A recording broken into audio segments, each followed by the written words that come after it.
आज आप लोग लड़की को देखने फिर मिलेंगे, रेस्टोरेंट आ सकती हैं। हाँ हाँ पंडित जी, मुझे तो जल्दी से अपनी छोटी बहू लानी है। इस बड़ी बहू ने तो मेरी नाक में दम कर रखा है।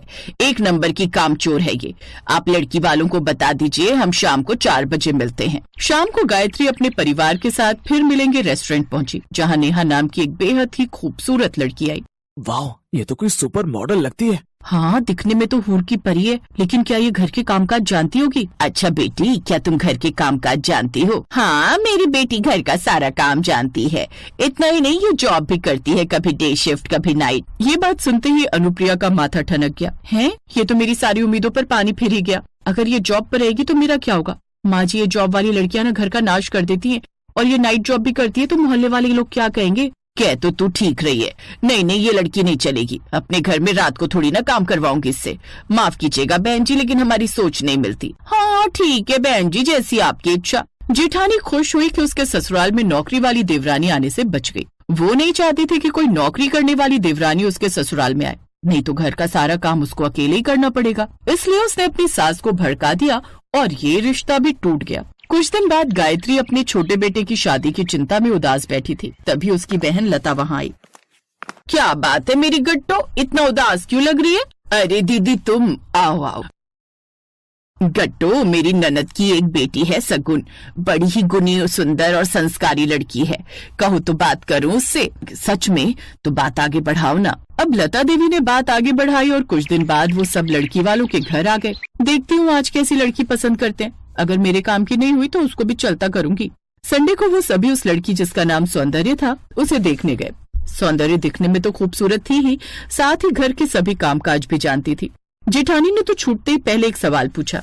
सौंदर्य, नाम तो बड़ा सुंदर है, बिल्कुल तुम्हारी तरह, लेकिन क्या तुम घर के कामकाज जानती हो? जी दीदी, मैं घर के सारे कामकाज कर लेती हूँ, आप फिक्र मत कीजिए। अच्छा तो ये बताओ, तुम कोई नौकरी तो नहीं करती हो ना? जी नहीं, मैं नौकरी नहीं करती। मैं तो। ये सुनकर जेठानी तो बड़ी ही खुश हुई। बस आगे कुछ कहने की जरूरत नहीं। मेरा सपना पूरा हुआ। मुझे मेरी पसंद की नौकरानी मतलब देवरानी मिली गई।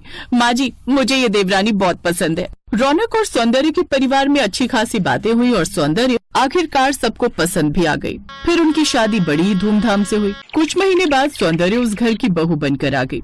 उसकी जेठानी और सास ने बड़े प्यार से उसका स्वागत किया। लो भाई, अब मैं जेठानी बन गई। इस घर में अब मेरी देवरानी आ गई। अब इस घर के सारे कामकाज मेरी देवरानी सौंदर्य के जिम्मे। अरे बड़ी बहू, कुछ तो शर्म कर। अभी उसे आए हुए कुछ पल भी नहीं हुए और तुम आते ही उस पर काम डालने लगी। अरे माँ जी, वो तो मैं मजाक कर रही थी, अपनी देवरानी की टांग खींच रही थी बस। फिर नई बहू का स्वागत बड़े प्यार से हुआ।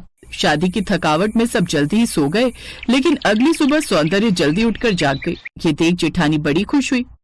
हाय, मेरी मेहनत रंग लाई। इतने सालों से जैसी देवरानी की खोज में कर रही थी, वो मुझे अब मिल गई। वाह वाह। लेकिन अगली पल जैसे अनुप्रिया के सारे अरमानों पर पानी फिर गया। दीदी, आप तब तक कॉफी बना दीजिए, मैं उतनी देर में नहा कर आती हूँ। हैं?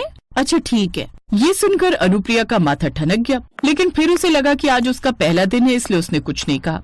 उसने सबके लिए कॉफी बनाई, घर की सारी सफाई की, सबके लिए खाना बनाकर तैयार भी कर दिया। तब जाकर उसकी देवरानी नहाकर और पूजा पाठ करके आई। फिर आकर उसने मीठे में सबके लिए हलवा बनाया।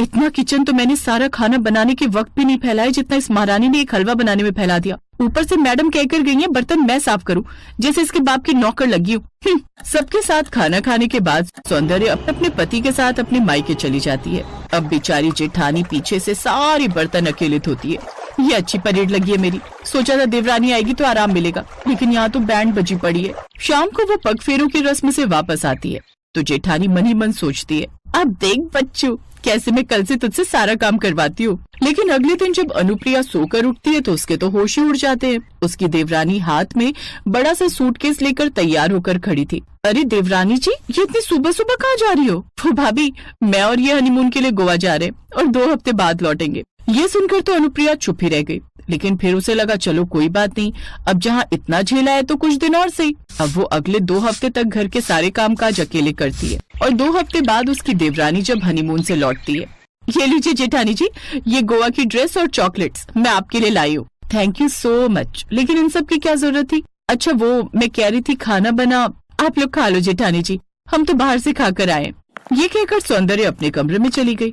खाकर आया लेकिन मैं तो बनाने के लिए कह रही थी।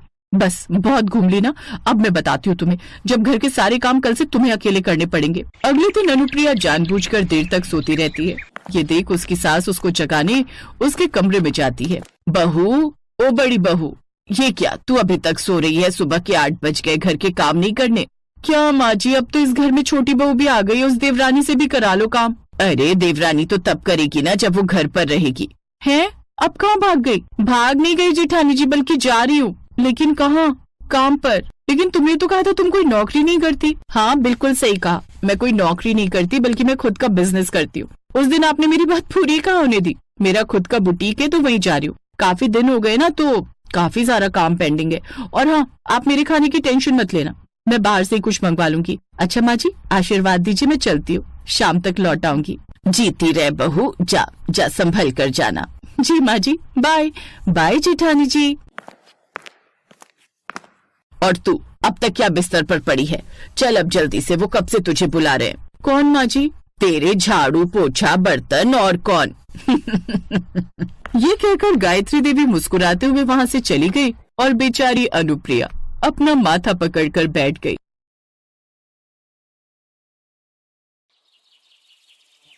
सुमित्रा के दोनों बेटों की शादी एक ही दिन हुई। जहां उसकी बड़ी बहू अर्चना सरल स्वभाव की थी, तो वहीं छोटी बहू अंकिता काफी चंट और चालाक थी।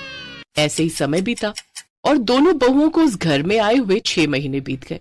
अंकिता का पति जहां ठीक ठाक कमाता था, तो वहीं अर्चना के पति की कमाई कुछ ज्यादा नहीं थी, इसलिए घर खर्च चलाने में अर्चना भी नौकरी करने लगी। अर्चना नौकरी करती थी और शाम को घर लौटती थी, इसलिए रात की रसोई का काम उसके हिस्से आया, जबकि दिन की रसोई अंकिता ने संभाली। एक रोज अर्चना सीधी ऑफिस से आई और रसोई में घुस गई।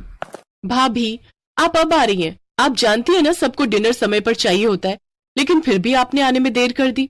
वो अंकिता, आज ऑफिस में काम ज्यादा था इसलिए आने में देर हो गई। अंकिता बहू, बड़ी बहू अभी आई है, उसे 2 मिनट सांस तो लेने दे, पानी तो पीने दे। माँ जी, आप तो ऐसे कह रही है जैसे मैं इस घर की नौकरानी हूँ और सारे काम मैं ही करूंगी।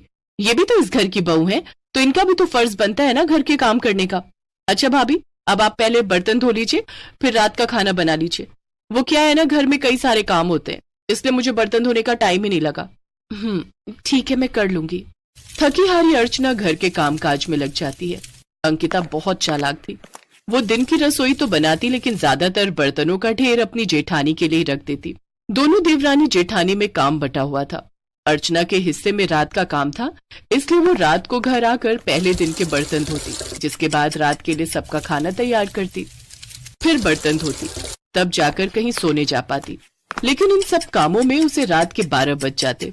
फिर अगली सुबह नाश्ता बनाकर ऑफिस के लिए तैयार होकर निकल जाती। उसकी सास को अपनी बड़ी बहू पर तरस तो आता था, लेकिन वो चाहकर भी कुछ नहीं कर सकती थी, क्योंकि उसकी खुद तबीयत ठीक नहीं रहती थी। लेकिन इन सब कामों में अर्चना को ऑफिस के लिए देर हो जाती थी और उसे अपने मालिक से डांट खानी पड़ जाती थी। क्या बात है अर्चना, आज तुम फिर लेट हो गई। आखिर ऐसा कब तक चलेगा? अगर ऐसा ही चलता रहा ना, तो अपने लिए दूसरा ऑफिस ढूंढ लो। हमें लेट लतीफ स्टाफ की जरूरत नहीं है। सॉरी सर, लेकिन आगे से ऐसा नहीं होगा। और अगर आगे से ऐसा हुआ ना, तो मुझे तुम्हें निकालने में देर नहीं लगेगी। सबके सामने मैनेजर उस पर इस कदर चिल्लाया कि उसके आंसू निकल गए। फिर सारा दिन ऑफिस में काम करके घर आकर फिर रात की रसोई संभालो। अंकिता तो चालाक थी, उसने आसान सा काम पकड़ रखा था। वो दिन में दाल चावल उबालकर फ्री हो जाती, जबकि बेचारी अर्चना को डिनर में रात को 2-2 सब्जियां बनानी पड़ती। फिर पूरे परिवार के लिए भरी गर्मियों में 1-1 घंटा खड़े रहकर ढेर सारी रोटियां बनाओ, वो अलग। भाभी, मेरा ना आज डिनर में इस कोफ्ते की सब्जी के साथ पराठा खाने का मन कर रहा है, तो आप मेरे लिए तो पराठे ही बना देना। और हाँ, मेरा खाना मेरे कमरे में ही भिजवा देना। वो क्या है ना, बहुत ज्यादा गर्मी है, तो मैं अपने रूम में एसी में बैठकर ही खा लूंगी। ठीक है अंकिता, थोड़ा वेट करो, मैं लाती हूँ। अर्चना ने गर्मा गर्म पराठे अपनी देवरानी को जाकर दिए। एक रोज उसे तेज बुखार था। बड़ी बहू, तेरी तबीयत कुछ ठीक नहीं लग रही, तू ऐसा कर, तू सो जा, आज की रात की रसोई मैं देख लूंगी। नहीं माँ जी, आपकी तबीयत तो वैसे ही ठीक नहीं है, आप आराम करिए, मैं संभाल लूंगी। और वैसे भी कल संडे है तो मेरी छुट्टी है, तो सुबह थोड़ा ज्यादा देर तक आराम कर लूंगी। ठीक है बहू, जैसी तेरी मर्जी। अंकिता अच्छे से जानती थी कि अर्चना की तबीयत ठीक नहीं है, लेकिन तब भी वो कभी उसकी मदद करने आगे नहीं आती। जहां अर्चना छुट्टी वाले दिन का बेसब्री से इंतजार कर रही थी, तो वहीं अंकिता को भी पूरे हफ्ते भर इसी दिन का इंतजार रहता। अगली सुबह, भाभी भाभी उठिए, आज आपकी छुट्टी है ना, तो सारा किचन साफ कर दीजिए। रसोई की अलमारियां और डब्बे बहुत गंदे हो रहे हैं। बहू, ये काम तो किसी और दिन भी तो कर सकती है। बड़ी बहू को एक दिन की तो छुट्टी मिलती है, अब उसे आराम भी करने दे। हाँ, मुझे भी तो आज का ही दिन मिलता है, और भाभी मुझे आज पार्लर भी जाना है, इसलिए साफ सफाई के बाद सुबह का नाश्ता, फिर दिन का खाना आप ही देख लेना, और रात की रसोई तो आपको संभालनी ही है। कुछ देर बाद अंकिता ब्यूटी पार्लर के लिए निकल जाती है और अर्चना घर के कामकाज में लग जाती है। फिर दिन की रसोई बनाकर भी वो तैयार कर लेती है, लेकिन काफी देर तक इंतजार करने पर भी वो नहीं आती। फिर अर्चना ही उसके फोन पर फोन करती है, तो फोन एक आदमी उठाता है। देखिए, इनका एक्सीडेंट हो गया और सड़क पर खून से लथपथ पड़ी हैं। क्या? हे भगवान, आप मुझे बताइए, मैं अभी पहुंचती हूँ। अर्चना अपने जेठ और देवर के साथ उस जगह पहुंचती है। फिर सब मिलकर उसे अस्पताल ले जाते हैं। अंकिता के सर पर काफी चोटें आई थी, उन सब ने उसे अस्पताल पहुंचाया। देखिए, इनका काफी ज्यादा खून बह चुका है, हमें इन्हें खून चढ़ाना होगा। हमें खून की जरूरत है। हाँ, तो मैं तैयार हूँ अपनी पत्नी को खून देने के लिए। हाँ, और जरूरत पड़ी तो मैं भी। देखिए, हमें सिर्फ ओ पॉजिटिव की ही जरूरत है। हाँ, तो मेरा है ना ओ पॉजिटिव। आप मेरे शरीर से खून की एक एक बूंद ले लीजिए डॉक्टर साहब, लेकिन मेरी देवरानी को कुछ नहीं होना चाहिए, उन्हें ठीक कर दीजिए। फिर अर्चना अपना खून देती है। डॉक्टर अंकिता का इलाज शुरू करते हैं। लगभग 6 घंटे तक उसका ऑपरेशन चलता है। फिर अगले दिन जाकर उसको होश आता है। जब उसकी आंख खुलती है तो अर्चना उसके पास ही बैठी थी। तभी उसके मोबाइल पर उसकी कंपनी के मैनेजर का फोन आ जाता है, जो अर्चना पर खूब गुस्सा करता है। अर्चना, ये क्या है, तुम आज भी ऑफिस नहीं आई? मेरी देवरानी की तबीयत खराब है सर, और जब तक वो पूरी तरह ठीक नहीं हो जाती मैं ऑफिस नहीं आऊंगी।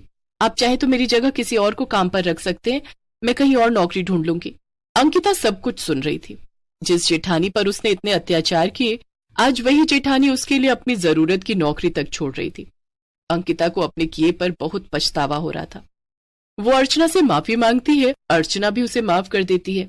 कुछ ही दिनों बाद अंकिता घर लौट आती है, जहां अर्चना उसकी खूब देखभाल करती है और उसका ख्याल रखती है। 1 महीने में वो पूरी तरह ठीक हो गई।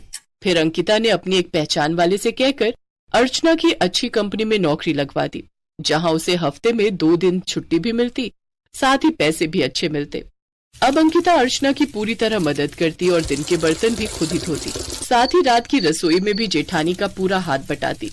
अब दोनों देवरानी जेठानी एक साथ खुशी खुशी रहती।